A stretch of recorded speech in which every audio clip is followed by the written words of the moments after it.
Howdy folks, and welcome back to the channel. Today I wanted to share some sad but also some super exciting news about the upcoming RTS game Regiments. So currently there is still a free playtest accessible to everyone, which is actually linked in the description. The sad news is that after almost 6 months of this version of the playtest being online, the developers are finally pulling it down on May 16th, so if you want to get a few more hours in, you'll have to do so soon. The reason for this is the fact they have announced that they will be releasing the game soon, as in the full paid version. There's no specific release date, however, but it's supposed to come out in the third quarter of this year, which can mean anywhere from July 1st till September 30th. So worst case scenario, there would be about a 4.5 month wait until it releases, best case about a month and a half.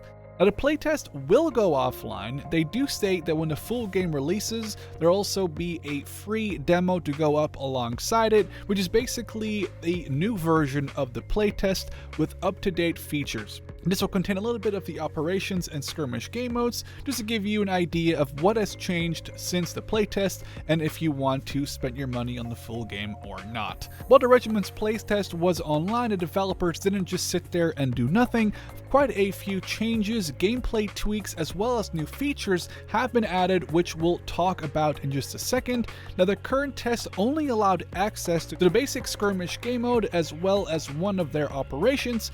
The full game will release with 4 operations, each supposed to be quite different from each other, and not just because you're playing as a different faction. There will now actually be the possibility to change some of the game's rule set that weren't editable before. One I personally really like is the high lethality one, sort of like a hardcore switch to make engagements way deadlier. This is perfect because sometimes I did feel like engagements could last a little long, and this will just put more emphasis on ambushing and picking your fights. Though you can always opt to just not turn this on if you just want to casually blow up some enemy tanks. Another new setting will be Fog of War. There's already a penalty to accuracy when you are engaging a unit, but you haven't fully identified what sort of unit it is. But it sounds like turning this option on might make recon units even more important, just so you know what units you are engaging and to not have to deal with those accuracy debuffs. They also give players the ability to edit movement speed, accuracy, range, regular game speed, as well as damage and suppression. It sounds like you can make some really crazy games with high damage and speed but low accuracy, and vice versa. A nice thing to read is that the fast move command now will create a path around engineering obstacles. This means if you want to get somewhere fast, your units won't get stuck in barbed wire and make their way around obstacles instead of clearing them out. However, units that do decide to start demolishing and taking down obstacles will be more vulnerable to incoming fire than they are in the current playtest, so using smoke or heavy suppressive fire will be very important to keep those engineering units safe.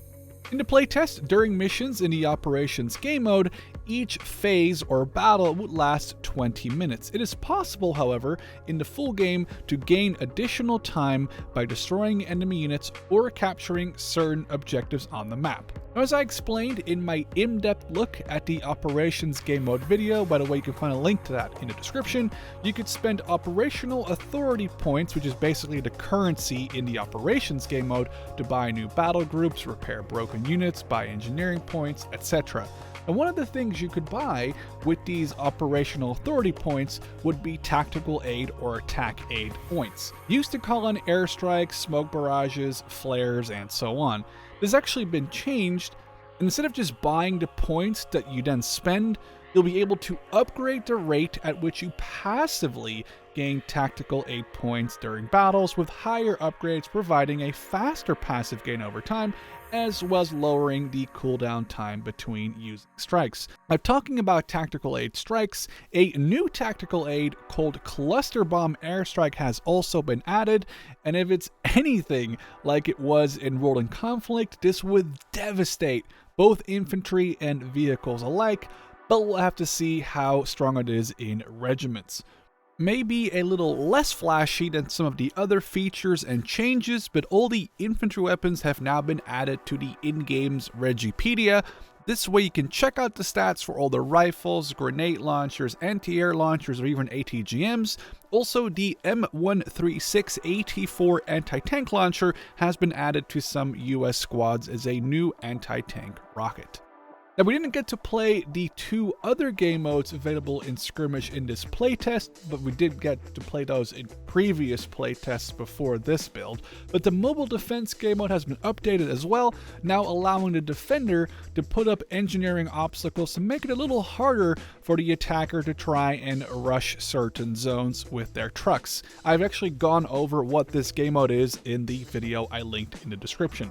Stealth values overall were overhauled, with units not even always being revealed when firing now, which makes ambushing enemy units a lot more viable, or the recon tactical aid a lot more necessary, as well as of course recon units. This kind of goes hand in hand with the fog of war option, making some brutal ambushes definitely a possibility. Some more events were also added in the Operations game mode. Just to name a few here, Blitz provides a boost in your deployment points, but the phase length is 5 minutes shorter. Then there is also Interdiction, which will randomly disable the deployment of random platoons in your army for that phase. This could be really bad in case you have only one anti-air unit and this gets randomly disabled. It's going to be a rough battle.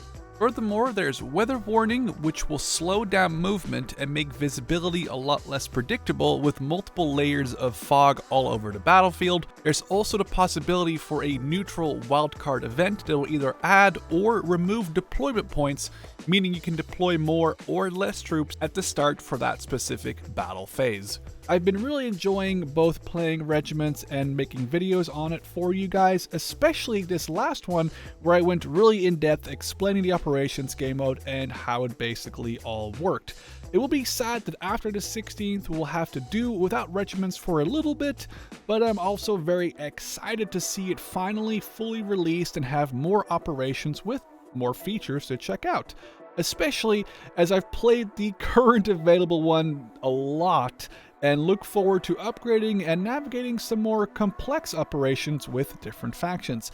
For now, I might just launch Regiments one last time and then start getting pumped for the full release later this year.